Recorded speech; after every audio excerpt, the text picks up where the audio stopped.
नमस्कार, मैं हूँ केशव पंडित और आप देख रहे हैं देश का तेजी से बढ़ता है टीवी न्यूज़ चैनल। इस वक्त आप देख रहे हैं हमारा खास कार्यक्रम सीधा सवाल। सीधा सवाल में हम एक नया विषय लेकर के आपके सामने प्रस्तुत हुए हैं और आज हम बात करेंगे महाराजा सूरजमल की। महाराजा सूरजमल, इनका जन्म 1707 में हुआ और इनका देहावसान 1763 ईस्वी में हुआ। 1763 में हुआ। भरतपुर के जाट राज्य के प्रसिद्ध शासक थे और वे अपनी वीरता, कूटनीति और दूरदर्शिता के लिए विख्यात थे। सूरजमल ने अपने पिता बादन सिंह के बाद 1722 में भरतपुर की गद्दी सँभाली और जाट साम्राज्य को शक्तिशाली बनाया।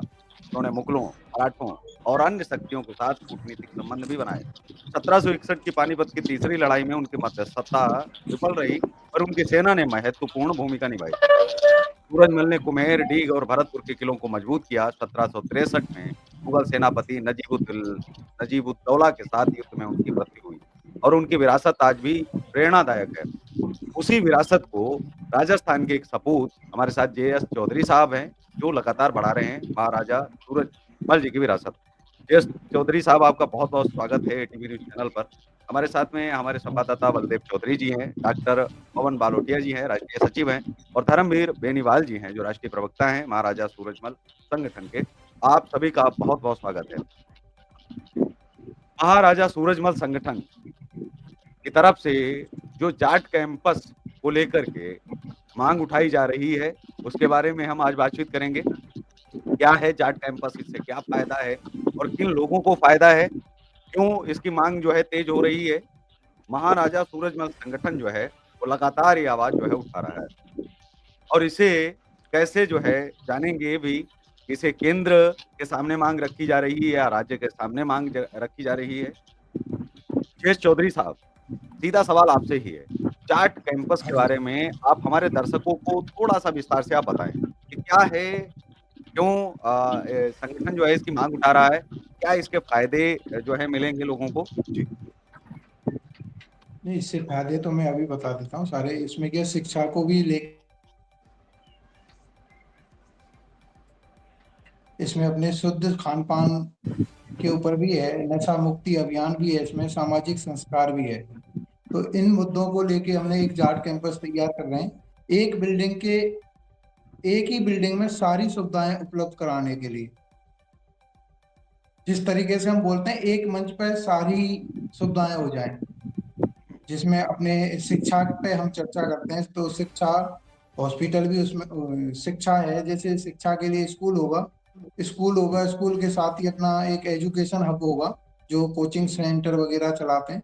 उसी में एक गर्ल्स बॉयज हॉस्टल होंगे, हुँ, छात्रावास बोलते हैं उसको। स्वास्थ्य के लिए, जैसे स्वास्थ्य में हमने एक हॉस्पिटल की उसमें मांग की है। उसके जी। बाद आर्थिक रोजगार के लिए इसमें एक जाट कैंपस में एक रोजगार केंद्र होगा। जैसे हुँ, कि ज्यादातर कंपनी है, उन हुँ। कंपनियों को तो नहीं ला सकते हम जाट कैंपस में, फिर उनके कुछ बलदेव जी ऑफिस बंद रहने हमारे दीजिए जाट ना, कैंपस माइक में ज़रूरत होगी होंगे। तो मैं खोल लूँगा। आप बंद रहने दीजिए। जी। हाँ, हाँ, चौधरी साहब कंटिन्यू प्लीज़। जाट कैंपस में रोजगार केंद्र होगा। उसमें क्या है, जैसे हम ऑफिस तो ला नहीं सकते। हुँ। हेलो, ऑफिस तो ला नहीं जी, जी। जैसे हम कोई एजेंट अपने जैसे फैक्ट्री वगैरह है, तो उनको तो हम उठा के ला नहीं सकते। उनका हुँ, एक ऑफिस एक हमारे उसमें खोला जाएगा, जिससे हम उनको हुँ, रोजगार उपलब्ध करा पाए। हुँ, उसके बाद है शुद्ध खान पान। तो क्या आजकल यूरिया ज्यादा चल रहा है,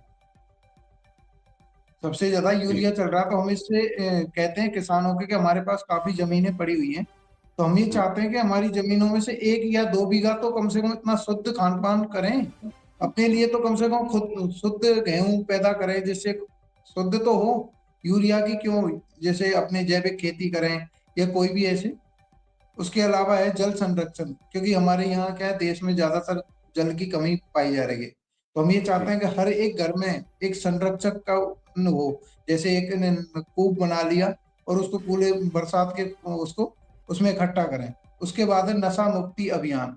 हम ये चाहते हैं कि हमारा पूरा देश ही नशा से मुक्त रहे। हुँ, हुँ। तो हम एक जन जागृति चलाना चाहेंगे। सामाजिक संस्कार, अच्छा, ये तो क्या 2 आजकल क्लैरिटी मैं चाहता हूँ, जिस पर मैंने चर्चा शुरू की थी, ये तो सुविधाएँ हैं आने वाले समय की जब आप खोलेंगे उनको।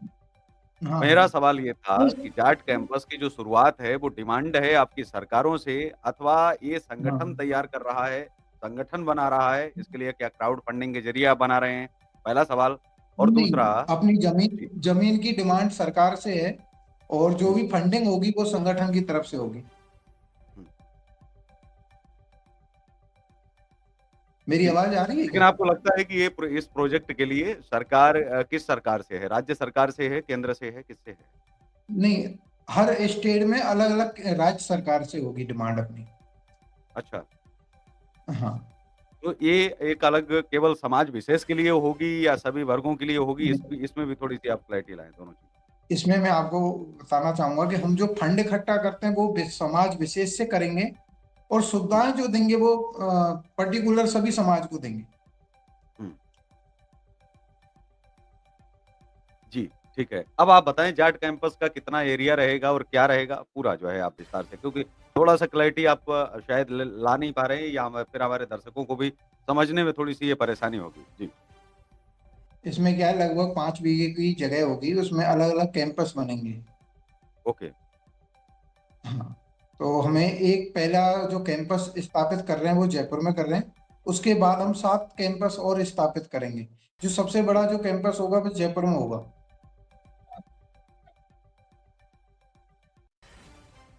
जी। ठीक है, हमारे साथ डॉक्टर पवन बालोटिया जी जुड़े हैं, जो राष्ट्रीय सचिव हैं महाराजा सूरज मल संगठन के। बालोटिया जी, ये जो कैंपस के बारे में जो अध्यक्ष जी ने जो बताया है, उसके बारे में आप जो है क्या और इसमें अलग से बता सकते हैं? क्या कुछ प्रकाश आप डाल सकते हैं? पहले तो मैं और आप सभी आपकी जो को तैयारियाँ हैं धन्यवाद देना। जो आपकी तैयारियाँ हैं, वो भी क्या चल रही हैं? किस स्तर पर आपको क्या ज़िम्मेदारी दी गई है? आपकी क्या भूमिका रहेगी? संगठन की तरफ से क्या जो है तय किया गया है? जी, पहले तो मैं आपको धन्यवाद देना चाहूँगा, और सभी दर्शकों के माध्यम से हम ये ज़ाहिर करना चाह रहे हैं कि जाटों में विशेषकर कि एकता का एक विषय हमेशा सामने झलक के आता है। तो जैसे कि आपने मुझसे पूछा कि मेरा एक स्पेसिफिक रोल क्या रहेगा इसमें, हम जी, कोशिश कर रहे हैं कि हम हमारे सभी भाई-बहनों के हाथ पकड़ के और उनको एक साथ लेके, और हमने जो पहल चालू करी है जाट कैंपस की, जिसमें हम एक जो प्रथम विषय है कि जो जगह हम एलोकेट करवा रहे हैं, वो हम सरकार के माध्यम से करवा रहे हैं। और उसके बाद जो हम जगह का विस्तार करेंगे, वो हमारी कोशिश, पहली कोशिश तो यही रहेगी कि सरकार से डिमांड की जाए। उसके रिगार्डिंग हम काफ़ी बार ज्ञापन दे चुके हैं, एंड हुँ, हमारा प्रयास जारी है इसमें। अगर ये हुँ, पहल हम उनसे नहीं भी हो पाती है, तो हमारी पूरी कोशिश है कि हम संगठन के माध्यम से जो भी हमारे पास स्थिति बनती है, उस कैंपस का निर्माण किया जाए।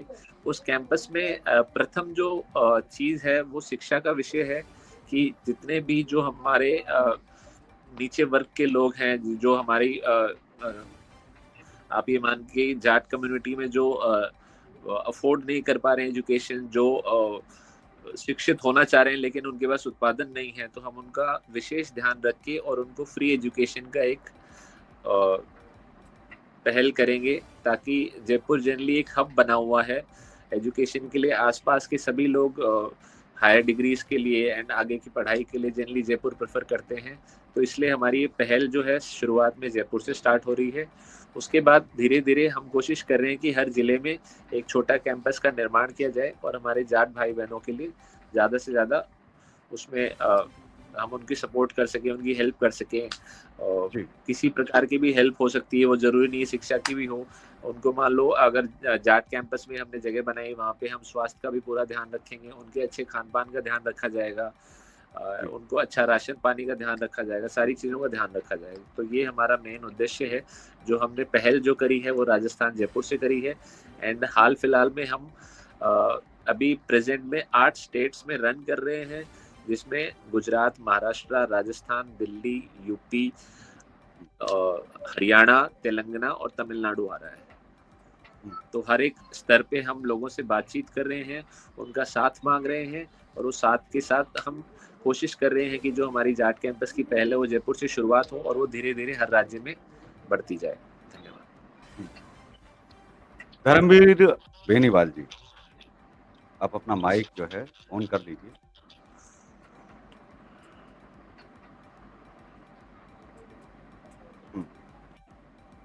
16 दूनी 8। बोले भाई पढ़ा लिखा जाट जो है वो भगवान बराबर होता है। वैसे तो ब्राह्मण और जाट की जो दोस्ती है वो तो बिल्कुल अलग है, उसके बारे में तो लोग कहते भी हैं। बोले कि भाई जाट ने बड़ा समझाया, कहावत है बड़ी पुरानी, हमारे इसमें कही जाती है। बोले कि लेकिन किसी को कुछ समझ में नहीं आया। बोले 16 दूनी 8 कैसे हो सकता है? उधर से आ रहे थे पंडित जी मिल गए। बोले पंडित जी, अगर पंडित जी ने बोल दिया फिर? बोले फिर मान लेंगे जी। बोले भाई पंडित जी 16 दूनी 8 ही तो होते हैं। पंडित जी ने कहा हाँ होते तो 16 दूनी 8 ही हैं। बोले बस पंडित जी ने बोल दी, तय हो गया, दोस्ती पक्की। बैठ गए तो पंडित जी ने समझाया उनको। बोले इनको क्यों नहीं समझ में आ रहा? भाई पंडित जी को समझ में आ गया। पंडित जी ने कहा देखिए धरती पर जो है एक तो ब्राह्मणों को देवता बोला गया है और एक तुम देवता, एक हम देवता, तो संज्ञा वहां से मिल गई। बोले दोनों, बोले ये बात है, बोले देवताओं की बात मनुष्यों को समझ नहीं आती। लेकिन ये तो था हंसी मजाक का विषय और जिसको लेकर के कहावतें और बहुत सारी चीजें जो कही जाती हैं। लेकिन हम ये कह रहे हैं कि जब आज के दौर में हमको राज्यों से जमीनें मांगनी पड़ रही हैं, जिन जाटों ने इस देश में युद्ध किया और लोगों को जमीनें दान दे दी और इस सरकार को जमीनें दी हैं। कहते हैं कि 40 लाख एकड़ जमीन हो गई उनकी ही, जो कहते हैं हमारे पास जमीन नहीं है, उनको अलग से भी एक राष्ट्र दे दिया, फिर दूसरा दे दिया, फिर 40 लाख एकड़ और घेर लिया। मतलब पाकिस्तान जैसे 3-4 कंट्री और बन जाए भारत के अंदर, इतनी जमीन उनको दान में मिल गई। इतनी फालतू पड़ी है क्या? मतलब जो हिंदू वहां दान करके चले आते हैं, वहां दान दे देते हैं कि भैया हम वक्फ कर रहे हैं, वो यहाँ जो है 4-5 बीघे नहीं कर सकते हैं, मतलब 40 लाख एकड़ दे दी धीरे धीरे। आप ये समझिए बात को। मतलब इसी चीज के लिए जो अभी भारत भाजपा सरकार ने क्या कहा कि जो भी दान दिया जाएगा वो 5 साल से प्रैक्टिशनर हो, प्रैक्टिस करता हो इस्लाम की। अगर वो इस्लाम की प्रैक्टिस ही नहीं कर रहा, उसको समझ ही नहीं है और वो ऐसे में अगर कुछ कर रहा है या कह रहा है, तो उसको भी हमें समझना पड़ेगा। कैसे देखते हैं आप इस चीज को धर्मवीर साहब, कि वो जमीन 40 लाख एकड़ हम एक वर्ग को दे सकते हैं एक विशेष, जिससे कोई फायदा नहीं है राष्ट्र का, केवल व केवल एक ही समुदाय को फायदा है पूरा का पूरा। और बात जब आती है जाट कैंपस की या फिर हमारे जो है जो समाज की बात आती है कि हमारा समाज अगर कहीं कुछ अच्छा काम कर रहा है तो उसके लिए भी हमें कुछ करना चाहिए, तो उसके लिए जमीनें नहीं निकलती हैं इन लोगों के पास। लेकिन वहीं वक्फ करने के लिए जमीन मिल जाती है 40 लाख एकड़। आप सोचिए 50,000 केवल जिसके पास एकड़ जमीन रही हो और आज 40 लाख एकड़ कर दी 56 के बाद से। कितनी जमीन है, मतलब कितनी दी होगी आप सोचिए हिंदुओं ने।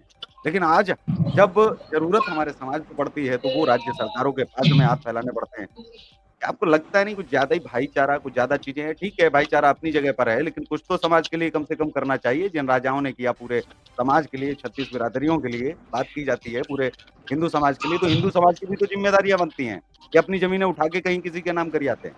जी धर्मवीर बनी। सबसे पहले तो पंडित जी आपके नमस्कार और मेरे सभी दर्शक भाइयों को नमस्कार।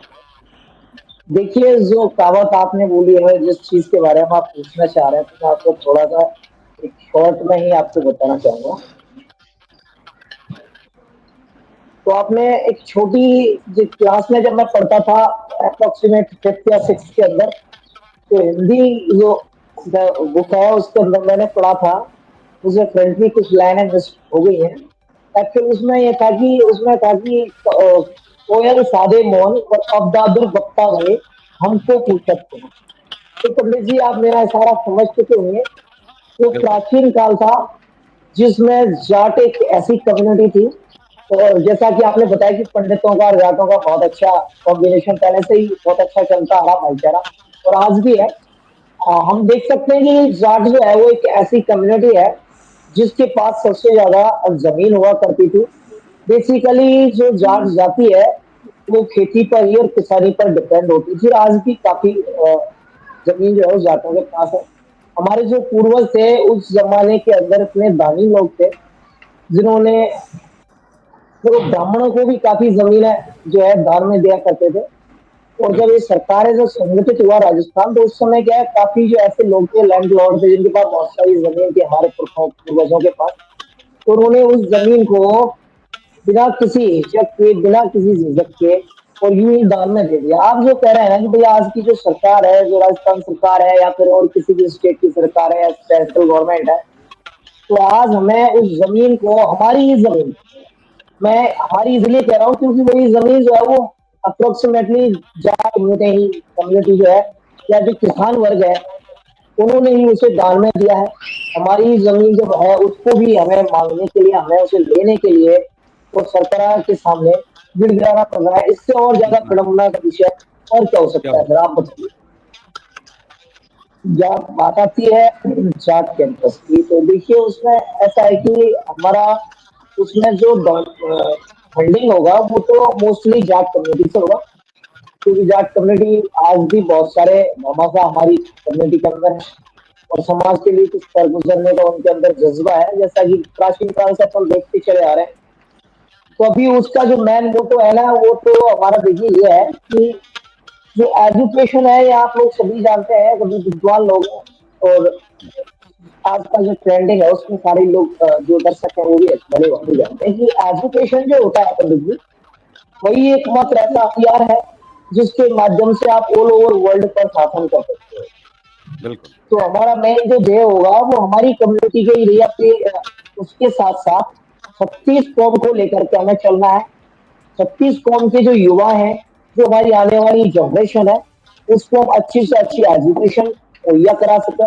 उसके अंदर जो है हॉस्टल फैसिलिटीज होगी, कोचिंग हब भी उसके अंदर होगा। यानी कि हमारे यहाँ पर जो 36 कौम के युवा होंगे उसके लिए पूरा चौमुखी विकास, जिसको अपन के कहते हैं ना, कंप्लीट डेवलपमेंट, वो वहां पर किया जाएगा। तो आपका एजुकेशनल और सामाजिक, राजनीतिक, वहां से उसको आर्थिक सुदृढ़ता भी और प्रदान करने की हमारी मुहिम होगी। इसी के साथ साथ हमारे वेस्ट बंगाल संगठन जो है वो बेसिकली हमारी जो कम्युनिटी है, जाट कम्युनिटी, उसमें से जितनी भी जो रूढ़िवादिता, आपके जितनी भी अ, जिनको अपन अंधविश्वास कह सकते हैं या जो प्रथाएं, कुप्रथाएं जो हो रही है, उनको लेकर हम चल रहे हैं और भगवान की कृपा से बहुत अच्छा है और आप लोगों का आशीर्वाद है। जी। बलदेव चौधरी जी, अब आप अपना माइक जो है ऑन कर सकते हैं। जी आपने सभी को सुना, जाट कैंपस जी पर जो चर्चा हो रही है और इस मिशन को आगे बढ़ाने की आवश्यकता ही है। और ये जी तो विडंबना है कि 70 सालों से किसी ने काम नहीं किया। सवाल जी ये था कि भाई जब सिंधी पाकिस्तान से भाग के आए तो सिंधी बोर्ड क्यों नहीं बनाया गया? आज एक सिंधी ने सवाल उठाया मेरे सामने, जब मैंने वीडियो देखा मैंने कहा बात तो सही है। सिंधी और हिंदी 2 ही तो थे और 2 से ही सारी जो है बिरादरियाँ निकली, सारी कौम निकली हैं और वो जी जो जहाँ थे उन्होंने कुछ माँगा ही नहीं। क्योंकि जब एक बार दान कर दिया तो कर दिया। जब उन्होंने अपने राष्ट्र दान कर दिए राष्ट्र को, राष्ट्र बनाने के लिए, तो क्या दान से दान लेना? लेकिन अब जी सवाल ये है कि जो लोग अब राष्ट्र को खाए जा रहे हैं, उससे बचाने के लिए, अपनी पीढ़ियाँ बचाने के लिए कुछ न कुछ तो प्रयास करने ही पड़ेंगे। और यह जी प्रयास बहुत पहले हो जाने चाहिए थे, लेकिन आज शुरू हो रहे हैं, ये भी अच्छी बात है। तो अब जो शासन करने वाली और सत्ता करने वाली पक्ष बदला है, रक्त तो नहीं बदला है। मेरा ये जी मानना है साहब कि आज उत्तर प्रदेश में जिन्हें शासन करना चाहिए, अगर वो कम्युनिटी आ गई है, तो आज उत्तर प्रदेश में शांति है। नहीं संभलता है। और वही ब्राह्मणों को आप देख लीजिए, तो पश्चिम बंगाल में ब्राह्मण शासन है, तो आप वहाँ की हालत देख लीजिए, रावण शासन से कम तो नहीं है। रावण राज ही बुरा लग रहा होगा कि भाई कहाँ लंका में आ गए। तो रावण जो है, अगर किसी दौर में मैं कभी-कभी सोचता हूँ कि वो जो है राम जी ने वध तो किया, लेकिन शूर्पणखा बच गई थी, उसका क्या हुआ? अगर उसका पुनर्जन्म हुआ होता, तो कहाँ हुआ होता? तो बहुत सारी चीज़ें हैं जिनको जोड़-तोड़ करके लोग देख लेते हैं, मैं भी कभी-कभार पढ़ लेता हूँ। और इनको अगर हम देखें तो आज के दौर में 36 बिरादरियों से भी आह्वान किया जा सकता है और एक आह्वान में कोई समस्या नहीं है, सभी को एकजुट किया जा सकता है और उनसे कहा जा सकता है कि सभी लोग, सबसे पहले तो मैं खुद भी माँग करूँगा कि महाराजा सूरजमल के स्टैच्यू के लिए कि कम से कम भरतपुर अगर कोई जाए और वो अपने जी साम्राज्य को, अगर उनका स्टैच्यू अगर देखे, तो कम से कम जहाँ तक उनके स्टैच्यू को इस तरह से बनाया जाए कि उनकी आँखें जहाँ तक देख सकें, कम से कम वो अपने साम्राज्य को तो देख सकें। इतना तो बिल्कुल उनके बच्चों को करना ही चाहिए। तो स्टैच्यू के लिए एक प्रयास करना चाहिए कि जैसे सरदार वल्लभ भाई पटेल ने जोड़ा, ठीक वैसे ही उतना ही और ज़्यादा ही योगदान उस दौर में अगर हम देखें तो महाराजा सूरजमल का है, क्योंकि राजा और महाराजा में भी बड़ा अंतर है। चक्रवर्ती सम्राट महाराजा को लगाया जाता था। तो एक जी ऐसे सम्राट को हम आगे बढ़ाने का प्रयास कर सकते हैं। मुझे नहीं लगता है कि कोई इसमें संशय हो कि कोई किंतु परंतु भी करे, सभी साथ आने को तैयार हैं। चलने वाला बस एक कदम आगे बढ़ाने वाला होना चाहिए। जी मैं बढ़ेगा श्रीमान जी मैं निश्चित तौर पर, और इसके लिए चैनल और हमारा जो संगठन है जिनसे हम जुड़े हैं, उनसे भी हम विशेष करके इस पहल को करेंगे। और श्रीमान मुझे तो अच्छा लगा, मेरे सामने जैसे ही आपने भेजा पहली बार ये विषय, तो मुझे बड़ा अच्छा लगा कि कोई ना कोई तो प्रयास कम से कम कर रहा है। जी। श्रीमान जी मैं इस विषय पर प्रकाश डालना चाहूंगा, अपनी विचारधारा रखना चाहूंगा। जैसा कि महाराजा सूरजमल अब जो समूहवाद बता रहे हैं हमारे बड़े भाई हमारे संगठन की, अच्छा लगा, परंतु मैं कहना चाहूंगा महाराजा सूरजमल थे वो जाट नहीं, सनातन और हिंदू सम्राट थे, जिन्होंने सनातन और हिंदू संस्कृति के लिए अपना जीवन अर्पण कर दिया। और उन्होंने जाट समूह नहीं, संपूर्ण मानव जाति, संपूर्ण हिंदू समाज के लिए जो योगदान उनका जीवन में रहा वो आदरणीय है, अग्रणीय है।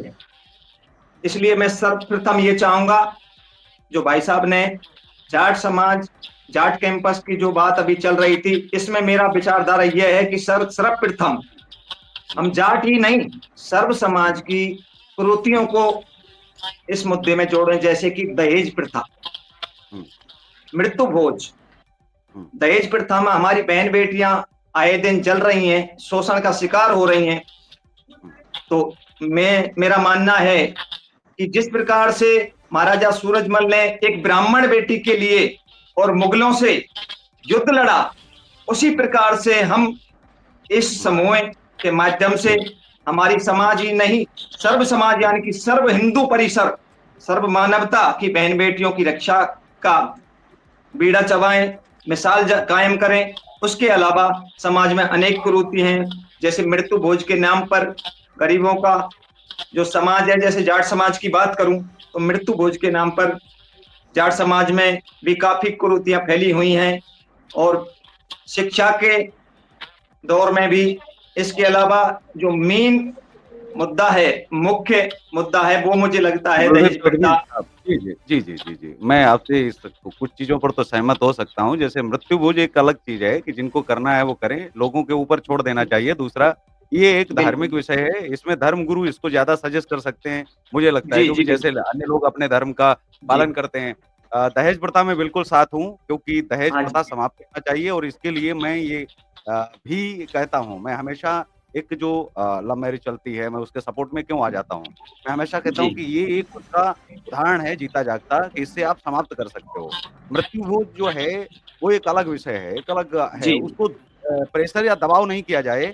अगर वो चीज होनी चाहिए तो मुझे लगता है कि वो मैंने राजस्थान का बड़ा मुद्दा सुना और उस पर हमारे धर्म गुरुओं से भी बातचीत हुई कि क्या ये अगर आवश्यक नहीं है तो इसको निषेध कर देना चाहिए, और उसको लेकर के धर्म गुरुओं ने बैठना चाहिए और उनको एक लंबी चर्चा करनी चाहिए। जी। तो ये भी कुछ विषय हैं जिनको पढ़ने लिखने से जोड़ा नहीं जाए। पढ़ने लिखने के बाद में आपने देखा है कि कितने लोग, चाहे आप अन्य चीजों की मैं बात करना नहीं चाहता आज इसमें चर्चा में, जब हम उसमें जाएंगे तो पढ़ने लिखने से उसका कोई लेना देना नहीं है। धर्म एक अलग विषय है, चीजें अलग हैं, तो उन पर चर्चाएं होनी चाहिए, लेकिन कितना कम कितना ज्यादा उन पर। कुरीतियों के अंदर भी कुछ कुरीतियां होती हैं, जैसे एक दहेज हुआ कि कोई व्यक्ति स्वेच्छा से दे रहा है अपनी बेटी को, तो वो पहले ऐसे चला करता था, धीरे धीरे वो दहेज का शक्ल ले लिया, दहेज का रूप ले लिया, मतलब था कुछ और बना कुछ और दिया गया, बना कुछ और दिया। जी। असल चीज में ये परिभाषित कैसे होगा, इसके लिए हमको इतिहास देखना पड़ेगा, इसके लिए हमको पूरा पढ़ना पड़ेगा, खंगालना पड़ेगा, इसके लिए हमें सब्जेक्ट रखने पड़ेंगे, इसमें हमें ऐतिहासिक विद के साथ साथ में धर्म गुरु भी लाने पड़ेंगे, और दोनों चीजों को हमें समझना उनसे पड़ेगा कि अगर ये कुरीति है तो इसे निषेध जो है करना आवश्यक है। और कहीं पर कोई कमी है, जैसे पहले वर्ण व्यवस्था हुआ करती थी कि जो वेद मांगेगा, जो पढ़ेगा वो ब्राह्मण कहलाएगा, ये साफ साफ गीता में निर्देश है, इसे कोई किसी जाति से लेना देना नहीं था। लेकिन धीरे धीरे वो वर्ण व्यवस्था को उलट पलट दिया, भाई ब्राह्मण का बच्चा ही ब्राह्मण बनेगा, जैसा चल पड़ा, फिर संविधान ने उसको मोहर लगा दी। कि नहीं अब तो पक्का ही हो गया, अब तो इधर से उधर कोई जा ही नहीं सकता, जातियाँ बदल जी ही नहीं सकता। तो आप सोचिए कि जो क्षत्रिय थे पहले, जो क्षत्रिय कौम थी, वो कौन थे? जो लोग युद्ध करते थे, जो वॉरियर कौम थी वो क्षत्रिय थी। उनमें जाट आते हैं, जो मार्शल कौम में 12-13 कौमें आती हैं, तो उनमें साफ-साफ किया हुआ था कि उन्हीं के परिवारों से लोग जाते थे। उनको एक तरह से पूरा वो क्षत्रिय होते थे, मतलब जो समाज की रक्षा करें और जो उनके लिए करें। तो ठीक है, ये एक अलग विषय है, हम कैंपस पर ही चर्चा करते हैं, अगली बार हम इन चीज़ों पर भी चर्चा करेंगे। मैं कैंपस पर सिर्फ़ आपकी प्रतिक्रिया जानना जी चाहता हूँ जी कि इसके हाँ लिए जी हाँ जी। आप एक जो एक एक छात्रों पर मिनट जो के लिए बात और मेरे विचार हाँ, कैंपस पे यही विचारधारा है कि जैसा जाट कैंपस इन्होंने रखा है महाराजा सूरजमल के ऊपर, तो हुँ, महाराजा सूरजमल संपूर्ण हिंदू सम्राट थे, न कि जाट। हुँ, तो बिल्कुल, यही चाहूंगा अपनी संकीर्णता को छोड़कर सर्व समाज के लिए जो भी करें, सर्व समाज के लिए करें, पूरे सनातन हिंदू संस्कृति के लिए करें, जो भी करें, संकीर्णता को छोड़कर, अपनी संकीर्ण सोच को छोड़कर, न कि समूहवाद, क्योंकि आपने अभी बताया कि ये वर्ण व्यवस्था है, न कि जातिवाद। इसमें हम वसुदेव कुटुंब की भावना से और संपूर्ण समाज के लिए अपने जो भी समाज सुधार के या विकास के, और जैसा कि आपने बताया कि महाराज सूरजमल का स्टैचू इतना बनना चाहिए कि वो अपने साम्राज्य को देख सकें और आने वाली बिल्कुल, पीढ़ियों को वो अपने बरकरार रहें, वो जाने कि महाराजा सूरजमल ने सर्व समाज के लिए अपना जीवन अर्पण कर दिया। ऐसी भावना हमारे अंदर होनी चाहिए। जी, ठीक है। जयेश चौधरी साहब, चर्चा जी हमने साहब। की क्योंकि हमारा पहला जो प्रथम उद्देश्य है कि मेरी जो अपनी इच्छा है, मेरी जो मनोदशा है, मैं हाँ हमेशा जो जी। है खड़ा रहता हूँ, हर व्यक्ति के बिल्कुल, साथ में और बिल्कुल। हर विषय को उठाता भी हूँ। हाँ जी। मेरा ये मानना है कि इतने बड़े राजा के लिए, इतने बड़े महाराजा के लिए, चक्रवर्ती जो रहा हो, चक्रवर्ती के लिए कम से हुँ, कम इतना तो किया ही जा सकता है। ज़मीन क्या चीज़ है? प्राणदान लोगों को कर देने चाहिए और उस दौर में कर भी दिया करते बिल्कुल, थे उनके पीछे। उनकी एक आवाज़ पर बिल्कुल। कम से कम हज़ारों नहीं लाखों लोग जो है अपनी आहुति प्राणों की दे देते थे। कहते हैं बिल्कुल। कि दीपक जो है वो कभी-कभी रक्त से भी जलता है। धरती माता जो है ना, ये रक्त माँगती है। जब रक्त माँगती है तो वो दुश्मनों के रक्त पिलाए।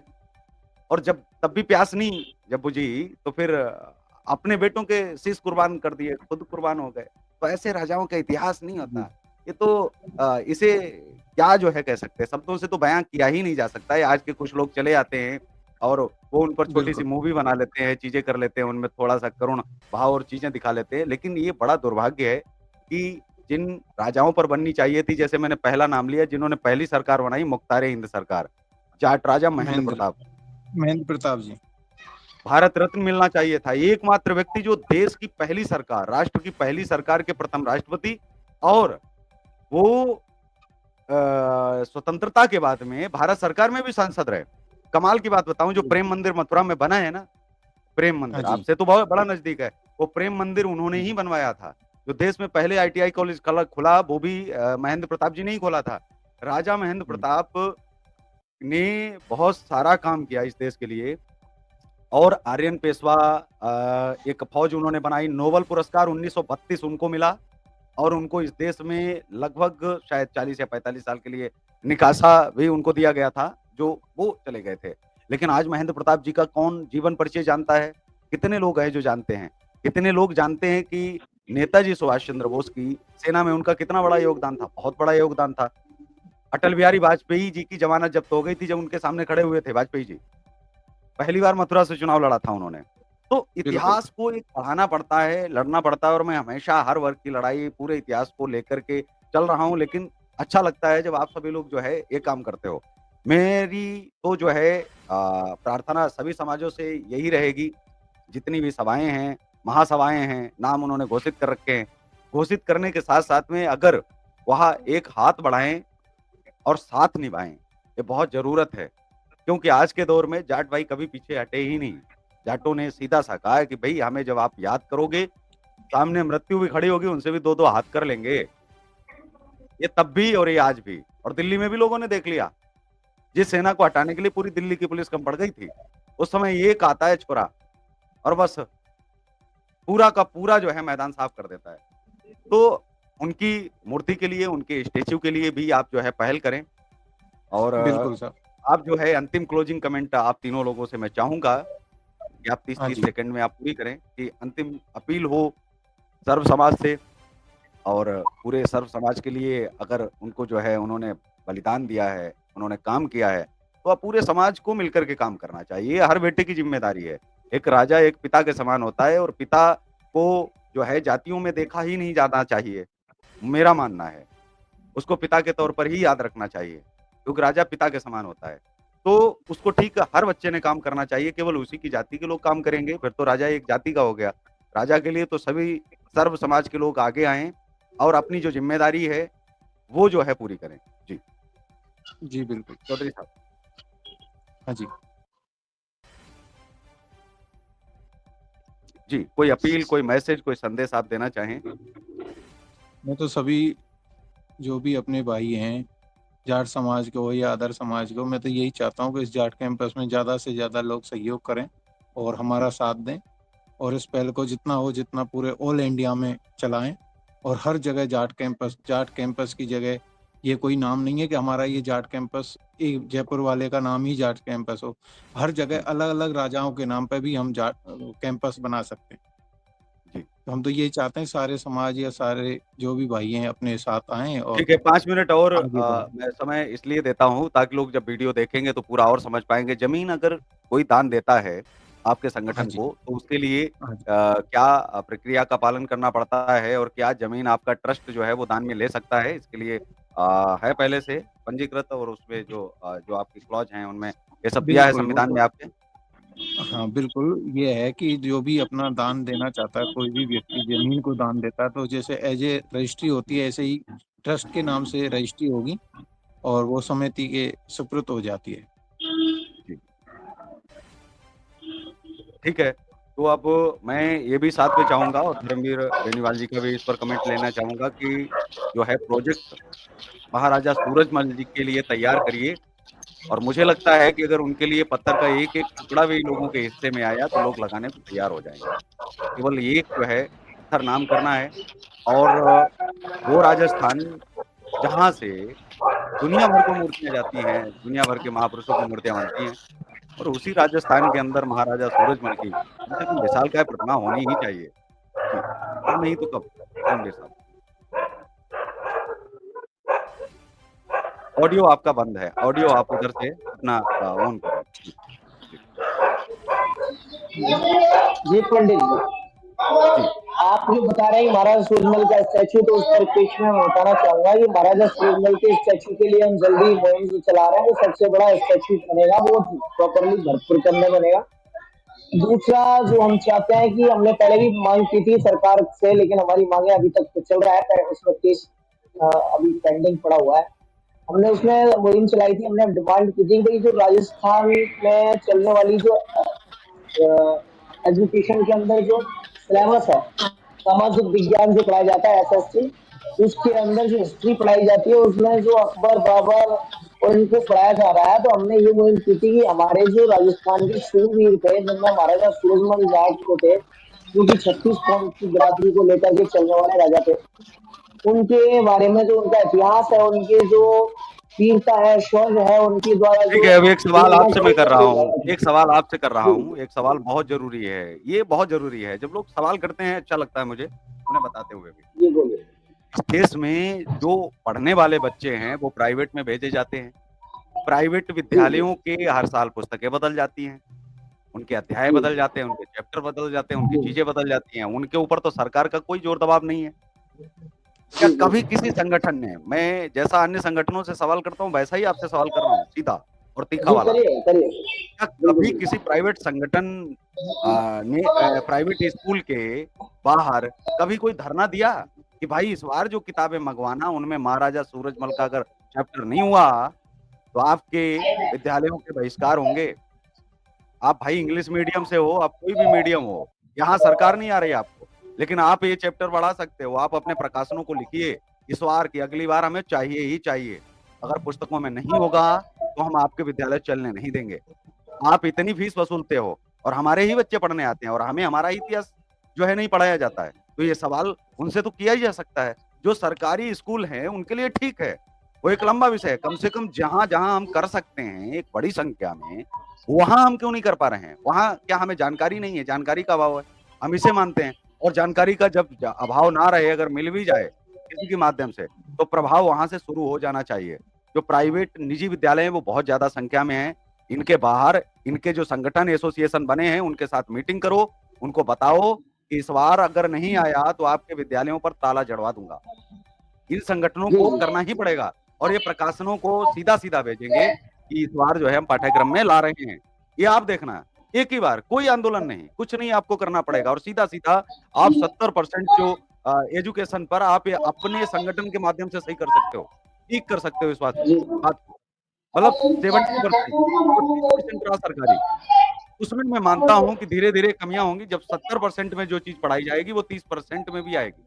तो आपको ध्यान ये देना रहेगा 70% वो आपने ठीक करना है, उसको कैसे आप करेंगे इसको लेकर के मैंने रास्ता आपको बता दिया है।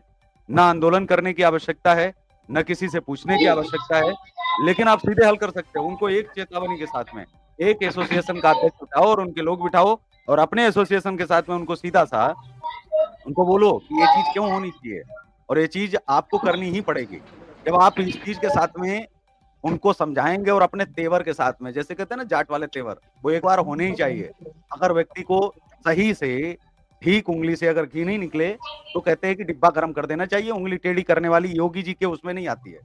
तो अब जी ज़रूरत ये है कि भई 70% जो एजुकेशन के मैटर को आप बदल सकते हो, तो सीधा-सीधा उनको आप अल्टीमेटम आप दे दीजिए। उनको कहिए कि हम ये महाराजा सब सूरजमल संगठन का अल्टीमेटम है कि भाई आपको ये करना ही पड़ेगा, नहीं तो अगले साल हम ताला जड़ेंगे और आप देखेंगे, चाबी हमारे पास रहेगी, कैसे ये सर करेंगे जी आप? मैं इस बात में थोड़ा सा बोलना चाहूंगा। जी, ये सर जी जी, जी, चौधरी साहब। मैं आपका आंसर देना चाहूंगा। क्या होता है, जी, जी, प्राइमरी स्कूल तक का इतिहास होता है, उसमें होती है, नहीं तो सारा सिलेबस सेम ही होता है। हुँ, एनसीईआरटी पैटर्न पे एनसीईआरटी में होता है, हुँ। राजस्थान बोर्ड में राजस्थान बोर्ड का, यूपी में यूपी बोर्ड का। तो सरकारी और प्राइवेटों में कोई अंतर नहीं है सिलेबस का। नहीं, बिल्कुल अंतर है। ये आप जब किताबें आप वो अध्ययन करेंगे, पांचवी बिल्कुल तक, अंतर पाएँगे हर साल। हाँ, पांचवी तक 5वीं बस। तक, कम से कम हाँ 5वीं तक तो करिए। आप 5वीं तक तो बिल्कुल करें, बिल्कुल बच्चे तो आगे डिमांड तभी बिल्कुल करेंगे बिल्कुल ना जब बच्चों की माँग होगी। बिल्कुल बिल्कुल अभिभावकों बिल्कुल का कुछ न कुछ तो पूरा होगा। एनसीईआरटी के जो अध्ययन में आ रहा है, मैंने कहा ना कि जो गवर्नमेंट के देखिए अधीन है वो पंडित जी। बिल्कुल बदलेगा। 70% दिमाग जहाँ से शुरू होता है 5वीं तक पहुँचते-पहुँचते बच्चा जी अर्ध बिल्कुल। परिपक्व हो जाता है, उसके दिमाग में सूरजमल जी का इतना तो छाप छोड़ ही देंगे। हमारे पूर्वज कितने पढ़ा करते थे? 5वीं क्लास, 4थी क्लास पढ़ लिया तो पढ़ लिया। जो पढ़ लिया वो याद है उनको, पढ़ाया ही नहीं जा रहा है जी 5वीं बिल्कुल तक। समस्या तो ये है। पहले तो 5 साल के होते थे तब भेजा जाता था, आज तो 3 और 4 साल के देखिए होते हैं तो केशव जी, केजी, एलकेजी, टीकेजी, वीकेजी पता नहीं क्या-क्या कितनी क्लासें बना दी हैं। पहले 10 साल में 10वीं पास कर लेते थे, आज 10 साल में आप 5वीं पास नहीं कर सकते हो। तो ये समस्याएँ हो गई हैं कि पढ़ाई की ऐसी कम तैसी कर रखी है। इनको सुधारा जा देखिए सकता है, पंडित जी, इस पर बात कर रहा था। जी, जी पंडित जी, मैं इस क्षेत्र में कुछ कहना चाहूंगा। बिल्कुल। आपने जो बोला है बिल्कुल एग्जैक्टली सही है। जितना भी प्राइवेट सेक्टर के अंदर जो एजुकेशन सिस्टम चल रहा है, तो ये उनका मोनोपोली है। वो हुँ, क्या है, गार्जियंस को विफुल करके उनको लूटा जा रहा है, हुँ, नथिंग एल्स। बाकी जो गवर्नमेंट प्रोसेस है, तो आपने जो बताया ना कि इस तरह से अपन महाराजा सूरजमल का जो इतिहास में अपन डाल सकते हैं, तो इसमें तो या तो दो ही पैटर्न है, या तो हम स्कूल एसोसिएशन है उनसे इस तरह से जो आप कह रहे हो इस पैटर्न को यूज किया जाए, अदरवाइज जो भी पब्लिशर्स हैं, तो पब्लिशर्स को बोल दिया जाए कि अगर आपको ये अपने प्राइवेट सेक्टर में जो अपन की एसएस की बुक्स वगैरह चलानी है, तो आपको ये चीज डालनी पड़ेगी, नहीं, अदरवाइज नहीं, हम आपका पब्लिशर्स हमारे से आपका कोई संपर्क नहीं है। पब्लिशर्स से कोई विद्यालय नहीं चलता। ये जो हर साल पुस्तकें बदली जाती हैं, एसोसिएशन का दिमाग होता है। बड़ा ये शैतानी दिमाग है। स्कूल, हाँ स्कूल। आपको क्या लगता है? कि हर साल ये अपना ज्ञान देते हैं कि आप किताबें बदलोगे तभी तो हमारी बिकेगी। ये धंधे पर बैठे लोग हैं। बिल्कुल बिल्कुल इनके साथ बिल्कुल धंधे की तरह बिल्कुल से बात करनी पड़ेगी। ये एजुकेशन में बैठे हुए वो लोग नहीं हैं, जिनसे हम अपेक्षा ये करें कि ये बहुत जल्दी सुधर जाएँगे। बहुत अल्टीमेटम देने इनका पड़ेंगे, बहुत धमकाना पड़ेगा स्कूल और वालों अपने को तरीके से उतरना अल्टीमेटम पड़ेगा। देना ही पड़ेगा साहब। जी, बिल्कुल। तो हमारे साथ में थे जेएस चौधरी बिल्कुल। साहब, जो राष्ट्रीय अध्यक्ष हैं और एक लगातार एक बड़ी आवाज़, बड़ी मुहिम जो है, जो चला रहे हैं, उसके लिए हमारी बहुत ही शुभकामनाएँ हैं, अनंत शुभकामनाएँ हैं। अग्रिम शुभकामनाएँ हैं कि इसी तरह से वो आगे मुहिम लाते रहें और हमें जो अवसर मिलेगा, उसमें हम अपनी भूमिका भी निभाएँगे और तमाम जो संगठन हैं, उन तक भी बात को पहुँचाएँगे। हमारे साथ में डॉक्टर पवन बालोटिया जी थे, हमारे साथ में बलदेव चौधरी जी हैं, हमारे साथ धर्मवीर बेनीवाल जी जुड़े। उन्होंने अपनी-अपनी बातें रखी और अपने-अपने विचार भी रखे। जाट सर कैंपस ला, को आप सर सुन रहे थे, लास्ट 1 जाट मिनट और कैंपस अपने विचार चाहूंगा। जी, जैसा कि पूरी जाट कैंपस और महाराजा सूरजमल के ऊपर जो आज का डिबेट चला है, यही निवेदन करना चाहूंगा। ये मेरी विचारधारा है निजी, और अगर किसी को अनुचित लगे तो नजरअंदाज करें। जैसा कि राजा सूरजमल, महाराजा सूरजमल के बारे में और जाट समाज, जाट कैंपस के बारे में जो संगठन पे जो आज की चर्चा हुई है, और स्टैचू, उनकी प्रतिमा के बारे में जो चर्चा हुई है, उनको सिलेबस में लाने की जो चर्चा हुई है, उस पर यही कहना एक बार फिर चाहूंगा कि हमने की जाट बाकी हिंदू सम्राट और सर्व समाज का नायक, उसे जनता के सामने पेश करें, और हम ये बनावटी नहीं कर रहे हैं, वाकई ही आप वो सर्व समाज के नायक थे। थोड़ा सा शायद सर्व समाज सही है, बहुत अच्छी बात है।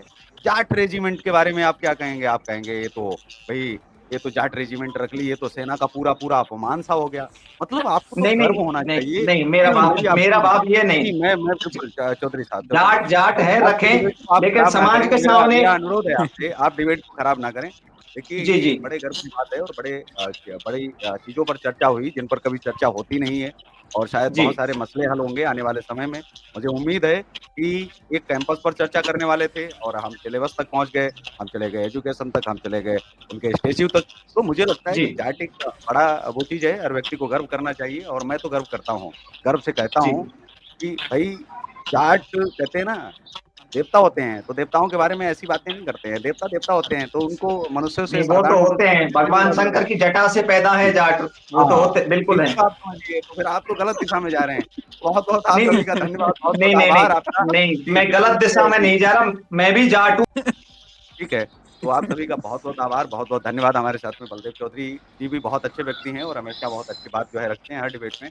तो उनका भी बहुत-बहुत आभार, आप सभी का भी जुड़ने के लिए, और आपने बात रखी। ये सब जी आपका तो भी एक बहुत बार बहुत फिर आभार से जो हम इस कार्यक्रम में बस इतना ही, हमें आपके भी हम दीजिए सभी इजाज़त। आभारी नमस्कार हैं। और अपना पूरा कीजिए। संगठन आपको एक बार धन्यवाद देता है।